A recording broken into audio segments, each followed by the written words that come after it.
Good morning.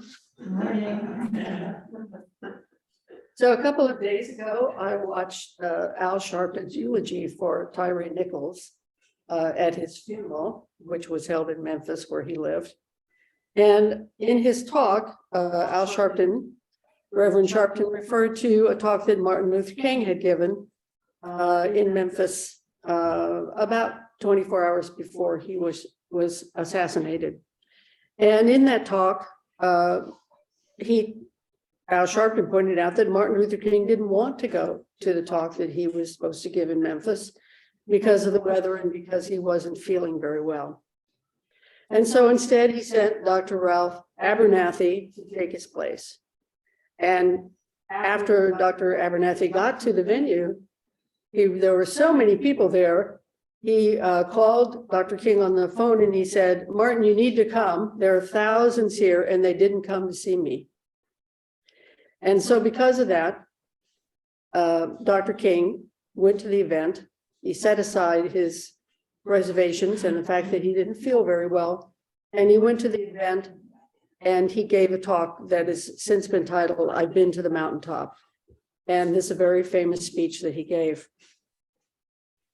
So Martin Luther King said in part, "We've got some difficult days ahead, but it really doesn't matter to me now because I've been to the mountaintop. I've seen the promised land.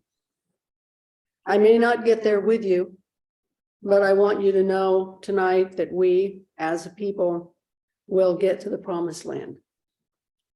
And then he ended his speech with these words. He said, "Like anybody, I would like to live a long life. Longevity has its place, but I'm not concerned about that now. I just want to do God's will. And so I'm happy tonight. I'm not worried about anything. I'm not fearing any man. My eyes have seen the glory of the coming of the Lord." So after he gave the speech and sat down, people who were there said that he had tears in his eyes. And James Jordan later recalled, "This time it just seemed like he was just saying, goodbye, I have to leave." And then, as we know, about 24 hours after this talk, he was assassinated on the balcony of the hotel where he was staying. So this speech was recalled by Reverend Sharpton. And what Reverend Sharpton said in reference to this speech was, he said, "I'm a mountain climber. I'm not going to stop till I get to the top of the mountain. I'm a mountain climber. I expect stumbles to come my way. I'm a mountain climber." By the way, he did this in full-blown Reverend mode. And it was actually very exciting, which I will not try to imitate. He said, "I'm a mountain climber. I expect stumbles to come my way. I'm a mountain climber. You can disgrace me, you can discredit me, but I'm going to keep climbing. I'm going to climb until Tyre Nichols gets justice. I'm going to climb until Eric Garner gets justice. I'm going to climb until we change the laws." We're mountain climbers, and God before us is more than the whole world against us. He walks with me, he talks with me, he tells me that I'm his own. He's been food when I was hungry, water when I was thirsty. He's my rock, my sword, my shield. Let us have a call to action. Let us go forward to get justice. Let us all be mountain climbers. Don't stop till we get to the top. This was like the crescendo of his talk. I really encourage you to watch this on YouTube if you can. So for me, as a Zen teacher watching this, I thought to myself, well, what are the important themes that are arising out of this talk that I relate to as being akin to the Buddha Dharma? And that's what I would like to talk about.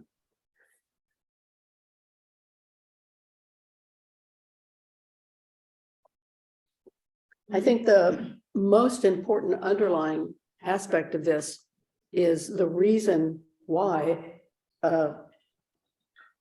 Al Sharpton was talking there in the first place was on the occasion of this young man's death.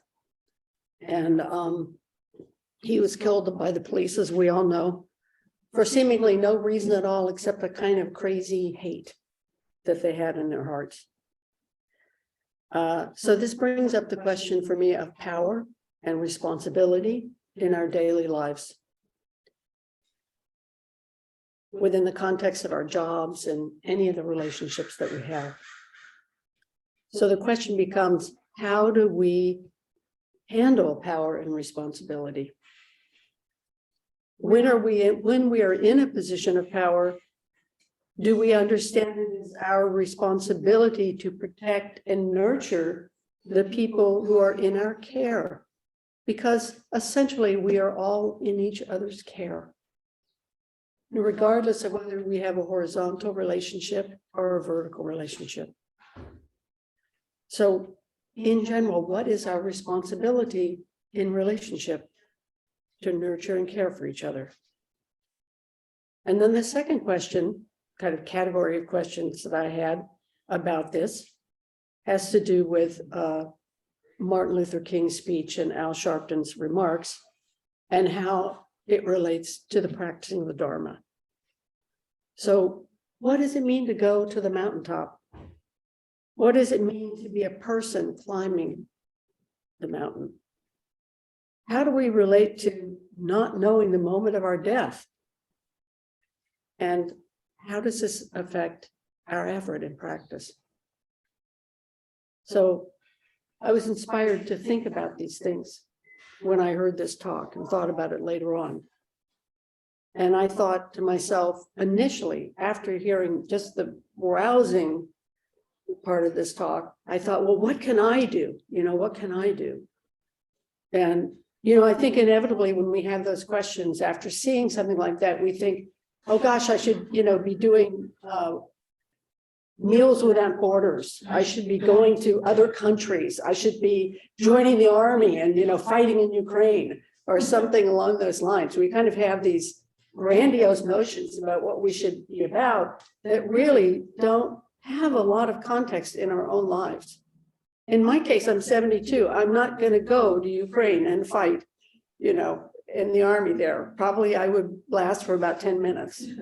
So, there's this way in which we have to be realistic about this and look at the totality of our life and see what we're doing that's kind of fantasy. And sometimes the fantasy that we have about what we should be doing is so out of context with our lives that we never do anything because we can't kind of make that connection. So I think what we do, we have to be realistic about it. We have to be aware of our capacities and our talents. So I thought about that. And I thought about, well, what is the thing that I can do? What is the thing in my daily life right now that I can do? And from a Buddhist Soto Zen point of view, the answer to that question is I can practice harder. I can put more effort into practicing the various things that we talk about. And what does that mean to me in the context of my life right now? So, and essentially that's how do I practice for the greater good for other people? Because that's basically what our bodhisattva vow is, right? How do we learn to be skillful? How do we learn to be in relationship with other people and not cause harm and do good and, be skillful? So, if I'm honest about my life and looking at my life as it is, I realize that, I spend my time working on teaching Buddhism. I spend my time on trying to have skillful relationships. I spend my time working on that. And, I also read the newspaper, or I drink coffee. I like to get a good night's sleep, have a few, television programs I like to watch. So, these things are also part of our lives. So I realized that, I'm not going to be Martin Luther King. I'm not going to be Mahatma Gandhi. I'm not going to be Greta Thunberg. I'm going to, each one of us in our way is going to contribute the way that we can contribute to the totality of this world's functioning in an altruistic way that is helpful and skillful to other beings. And I also asked myself this question about power that came out of this, listening to this. Because without an abuse of power, Tyre Nichols would be alive today. He would not have been killed. So what's our relationship to power and our responsibility? And when we are in a position of power, do we understand that it is our responsibility to protect and nurture those people in our care? And how do we do that? How do we be skillful? How do we let go of our own, for example, if you're dealing with a child who's being difficult, how do we cultivate patience? How do we understand so that we don't lash out with some kind of angry, inappropriate, hurtful response, but that we actually, do be patient and understanding and compassionate, and yet also set boundaries. So in my case, as a teacher of adults, I want to model my awareness of my responsibility and to be in collaboration with others, to be in collaboration with the Sangha. And I also want to be strict with myself about my conduct and ask myself, how can I do this better? How can I relate more skillfully? So my role is to teach others who are interested in Soto Zen practice. Even sometimes I'm not sure what that is, but it's like to inquire, to be skillful. So this practice, it has particular norms and guidelines, and it's my job. If you come here and you want to practice Soto Zen, it's my job, I feel, to, in a skillful way, impart those to you. So that's the kind of thing that I think about as a teacher and my responsibility. And I'll also say that unlike what happened with Tyre Nichols being killed, I don't have the power, nor would I want to have the power to be able to physically hurt someone in practice. We read all these stories, right? Wei cut off his arm, to get Bodhidharma's attention, or the Zen teacher says, now I will give you 30 blows. We hear all these stories about that kind of thing. No, thank you. I have absolutely no desire to do things like that. But there's one thing that I do have a deep responsibility and I care about a lot, is not hurting anyone. I realize that we all have this power, and in particular as a teacher, I have this power to potentially hurt someone as a student, emotionally hurt someone.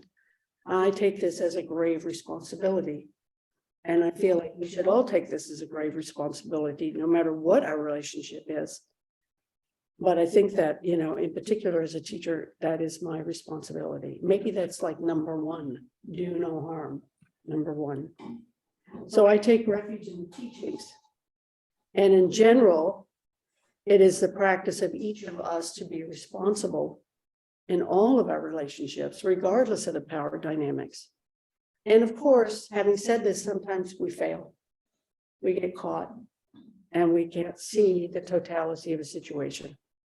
But we make this effort to continue to cultivate these skillful interactions that we want to have. That should be our aim in practice. I tell you, for me, enlightenment, that's it. That's what enlightenment means. It's not like a woo-woo wonderful experience. Enlightenment is according oneself with the totality of what's arising in this moment in your life. Like, can we respond skillfully, helpfully? Can we actually be present for what's happening in our lives? That to me is the most important thing. Not trying to cultivate some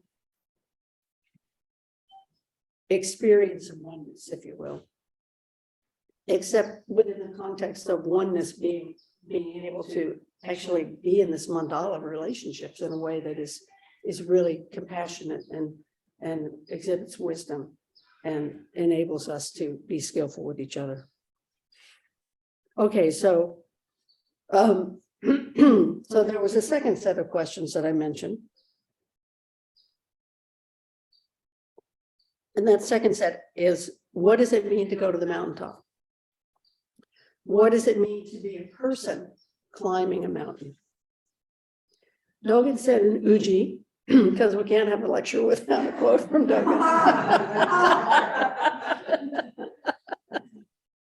Dogen said in eulogy, the nature of the truth of this yesterday and today lies in the time when you go directly into the mountains and look at the myriad peaks around you. The nature of the truth of this yesterday and today lies in the time when you go directly into the mountains and look at the myriad peaks around you. Okay, so this activity of being able to stand on the highest mountain peak and seeing everything, imagine you're standing up a peak in the Rocky Mountains, or what it would be like to stand on the top of Mount Everest, and that you would see below you, if it wasn't a cloudy day, so there's a very clear, beautiful day, you see all the mountains around you and you see the valleys, and you can just get a panoramic view of everything that's happening. And then you have this kind of clarity about the nature of the earth, right? And you can see all of this.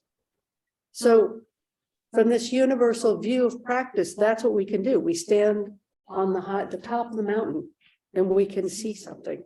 We can see how our life functions in the context of the totality of all of life. So that's the meaning of what it means to stand on the top of the highest peak from a Buddhist point of view. But Martin Luther King said, and of course this is true, he said, we've got some difficult days ahead, right? We have some difficult days, but it really doesn't matter to me now because I've been to the mountaintop. So he's saying, I can do this. It doesn't matter to me because I've seen the big picture. I understand this from having been to the top of the mountain. I've seen the promised land. So this promised land is this, from a Buddhist point of view, this altruistic practice of the Bodhisattva, seeing the whole totality of reality functioning and seeing the altruistic nature of that. So he says, I've seen the promised land. I may not get there with you, but I want you to know tonight that we as a people will get to the promised land. So Dr. King had climbed and stood on the highest mountain peak. And he saw the whole of societal karma. He had this vision of a larger whole and his place in that loom of God's will. He had seen the fruition of what he called the promised land. What he saw was optimistic. What he saw was inspiring. He said things would be hard, but we can get there. And perhaps not with him. Because this is a multi-generational task. It is an immense task, which requires the effort of one person standing on the shoulders of others. So we can't see the beginning and we can't see the end, but we keep at climbing the mountain. And also, I just had this thought, Martin Luther King said, I may not get there with you, but we've carried Martin Luther King with us as an inspiration ever since we became aware of his life, and his life will continue on in that way. So he is still with us. Martin Luther King is still with us, climbing the mountain. In Zen, we call this the Dharma lineage of the Buddhas and ancestors who have been to the mountaintop. In our practice, every person is encouraged to take the view of standing on the mountaintop. Having done so, we see the goal of our activity, our practice, and our particular life as it is in the context of the totality of all being, in the context of having stood on the mountain. Because there is this vast vista, this universal aspect, but simultaneously, it's the particularity of each person's life. It's the particularity of every activity that we engage in, every relationship that we have. So the big picture is really critical to our understanding. It's important that we feel some inspiration from this inspiration to carry on. So in Buddhism, we say, or in Zen, we say, this is big mind, this is Buddha mind. When we see this whole of the mandala of life, we understand, we get grounded in the idea and see how it unfolds as part of a bigger event. And through the vision of this bigger event, we feel motivated to integrate and support the well-being of self and others. This kind of ground of our practice.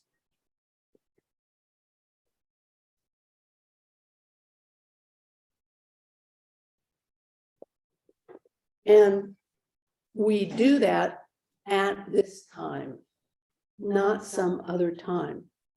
We don't do it in the past. We don't do it in the future.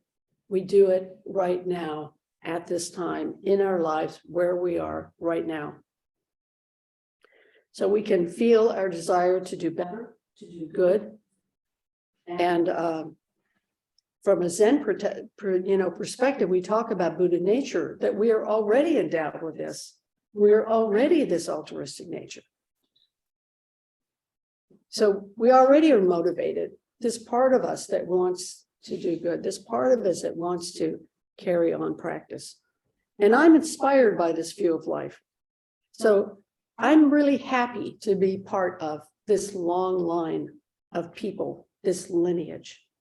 Jaku said to me the other day, she said, I'm really happy to be in the middle of this lineage, to be part of this activity of all these people who've come before us. And they don't have to be Buddhist, right? Everybody, the whole world, all of these people whose shoulders do we stand on, and who actually stand on our shoulders as well, even though we may not be able to see that. So this is, we would say, oh, okay, this is the world unfolding in these smaller or larger ways. But I would ask you, what is large? What is small? It isn't helpful for us to judge our effort as being great or lesser or larger or smaller. We can't characterize it in that way.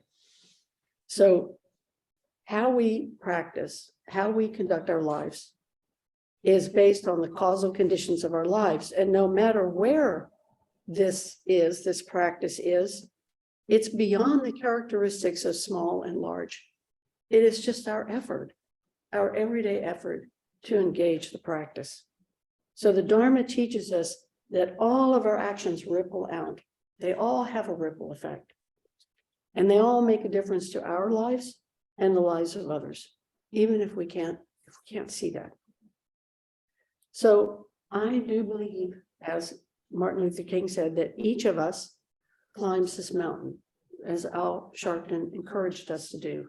He said, I am a mountain climber. We are climbing this mountain, and we are climbing this mountain together. We're helping each other. That's the meaning of Sangha. We are helping each other climb this mountain. We're not letting each other fall off the side of the mountain. We're like warm hand to warm hand, climbing up this mountain. So, and how we climb that mountain is we look at whatever we encounter face to face right now in this moment. So for us, it means learning and practice and applying that practice to our life as best we can. And how that looks exactly, or how it plays out, is actually a dialogue between yourself, between the Dharma, the forms, the teachers, the tenets, the guidelines of the school, and of Buddhism in general, or, if you're not Buddhist, whatever it is that is your guiding principle. So then we apply that understanding to our relationships as they are right now. And we use these various tools to figure out and work with our problems and with ourselves and our relationships. Okay, so finally, the last question that came up for me about this was about birth and death and effort. About the question of, we can't know when we're going to die. And yet we continue to make effort, even in the midst of that ambiguity, in the midst of impermanence. So we don't know when we're going to die. Martin Luther King did not know that he was going to die within 24 hours of having given that speech. I mean, we like to think that somehow that speech was consciously prophetic, but I think, we don't know. I don't think he knew. There could have been many reasons why he might have made the comments he made. We'll never know. He was sick. He probably felt a little down, not feeling well. But he was making this effort to give this talk, to encourage people, to inspire people. Perhaps his talk was about a little bit of a pep talk that he gave to himself. Maybe he said to himself, I see the larger picture. I'm struggling. I need to make this extra effort to respond to all these people who came to this event to hear my speech. I'm going to inspire myself and others. And yet at the same time, I feel kind of punk. Don't feel very good. And this effort, because of that, this effort feels like a great weight. I suspect that Martin Luther King felt a great weight, not just that day, but many days in his life, because he was a figurehead, because people depended on him, because he could probably feel people standing on his shoulders. He probably also he felt the people standing on either side of him as well, but he also knew that people stood on his shoulders and got inspiration. So he said, I can't bear this alone. Please help me carry this work forward. So carrying this work forward of practice is our Bodhisattva vow. It's a vow that we make to each other, actually. We don't make the vow in some kind of, vacuum somewhere. It's a relational vow. We make it to our children, to our friends, to our Sangha, our community, all of our relationships. Sometimes we can't quite get there. Despite our best effort, it's not happening. We're angry, we're afraid, whatever it is that is causing us to either withdraw or lash out, and we do something that's not very skillful. So we totally miss the mark, even though we're making an effort. In one of Dogen's Fascicles, he says, you shoot the arrow at the target 100 times, and then you hit the target. But he didn't say sequentially, you shoot the arrow 100 times, and on the 100th time, you hit the target. He said, you just keep shooting the arrows, and sometimes the arrow hits the target, and sometimes it doesn't hit the target. But the fact that you made that effort to shoot the arrow, that's the most important thing. Hitting the target is important, but if you hadn't shot the arrows, you never would have hit the target. So shooting those arrows is our effort. And I hope, and I think most of us actually shooting 100 metaphorical arrows probably hit the target a lot more times than once. So I'll just leave you with that idea, that I think we do a little better than that. But it's an important understanding that he's trying to convey here, is that, our effort is to shoot the arrow. With the aim to hit the target, but knowing that sometimes we're not going to. And by the way, Suzuki Roshi says, these very problems are the things that that put our practice forward. If we didn't have problems, we don't need to practice. If we didn't have the suffering in the world that we have, we don't need the Bodhisattva vow. We just, I don't know what we'd be doing, but not this, right? Well, maybe you'd be here. But I meant a more global thing. So we are all mountain climbers.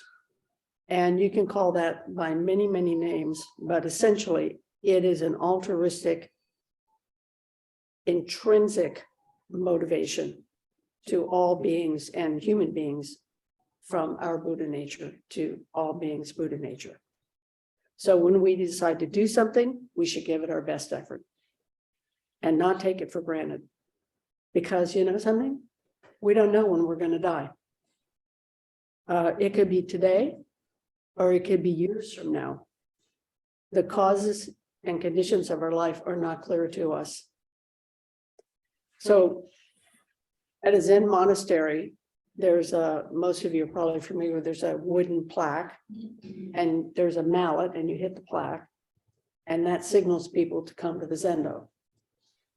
And on that han is written a verse. And the verse is, wake up, life is transient, swiftly passing. Be aware of the great matter, don't waste time. So as you're hitting the mallet, you're sending out that's what you're sending out. Don't waste time. This is your life. Come to the Zendo, come and practice. So we're all being reminded by the sound of the wooden han to wake up to your life. Wake up to the purpose and aim of your deepest desire. To find your vow, to remember your vow, to wake up to our own delusion, and to wake up to our own enlightenment. And then the next line is, life is transient, swiftly passing. We don't know what the future holds. But here's what we absolutely do know, is that life is impermanent. Everything, nothing is going to stay the same. So we have to wake up to that. And we make our best effort, moment after moment after moment, even though sometimes we fail, because there's no other opportunity to make this effort except in the present moment. So don't waste time, because this is your life. Our life is lived out in the present moment. We don't live it in the past, and we're not living it in the future. It's just right now. So what are we going to do right now in our life right now? And that doesn't mean it's some kind of, like Mary Oliver's thing about, you don't have to crawl across the desert on your hands and knees. That's not what I'm suggesting, but that we keep this in mind, that we're making this effort. And whatever that moment is that needs to be attended to. And then we say, don't make up standards on your own. And I'm a little distracted because Jean was waving her hand. Don't make up standards on your own. So why don't we make up standards on our own? And the reason is because we have a very wily, small mind. We have a very wily part of ourselves that wants what we want, whether it's helpful or skillful or not for ourselves or others. And so we say, don't make up standards on your own. And that's why we have the forms. That's why we have the practices. That's why they do the things that we do, is because in a way, they're like a little bit of a chute, right? We say, okay, I'm going to go into this chute and I'm not going to make up standards on my own. I'm going to give myself over to this using our discerning mind so that we're not doing something that's, we can see as harmful, but we're going to say, okay, I'm going to go into this chute and I'm going to see what I learn about myself and about my relationships by putting myself in this chute. So that's why we don't make up standards on our own. And then I ask myself, when it's all said and done, what will I regret? When it's all said and done, will I be able to say to myself, I gave it my best effort. I gave this life my best effort. So be aware of the great matter. Climb the mountain. See the peaks all around you. Know that you stand on the shoulders of the ancestors. As the ancestors stand on your shoulders, because this is not a linear event. Observe and learn from their effort. Observe and learn from your effort. Observe and learn from each other's effort and be inspired by that. So in Buddhism, this is the great matter. Be aware of the great matter. How do we enact the Bodhisattva vow in our daily lives? Can we stand atop the highest peak?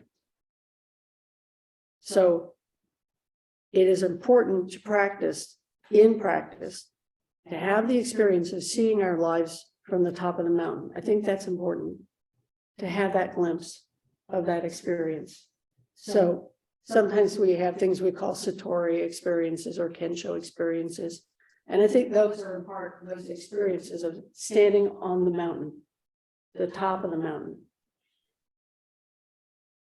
and seeing our lives from that way. And I think this inspires our effort, although sometimes it's actually counterproductive because we get caught in just trying to replicate these emotional feel-good experiences, and we want to divorce ourselves from our lives. So that's not the point of this. Real satori or real kensho is an experience in which you actually experience your connection with all of life, in concert with life, in interacting with your life, not just the trees, but other people, in a way that you understand this mandala and its functioning, and you see each other in this deep way. So this is also the effort that inspires us to climb the mountain. And we are mountain climbers. That's what we're doing in practice. Pema Chodron tells a story about climbing up the mountain, and I think the book Start Where You Are. And she says, you know, in practice, people say, oh, well, I'm halfway up the mountain, or I'm 1/3 up the mountain, or I'm up almost to the top of the mountain, or something like that. We judge our practice based on where we stick ourselves. And she says, none of that's important. What's important is you are right where you are right now. And then that's, of course, the famous line, start where you are. You are right where you are right now on the path of this mountain. And it doesn't matter, you know, where you want to put yourself on the mountain. What's important is what are you doing right now in this place that you are. So we make this effort to climb the mountain, and so does Anna's practice realization. That's the how. It's the how of the journey up the mountain. That's our focus, not necessarily attaining anything in the future. So in and of itself, each moment is now. Now. The eternal now of this moment of practice, of our life. So don't waste time because we don't know, because our life is impermanent. Because if we do want what is best for all beings, then we shouldn't waste a moment in making that effort.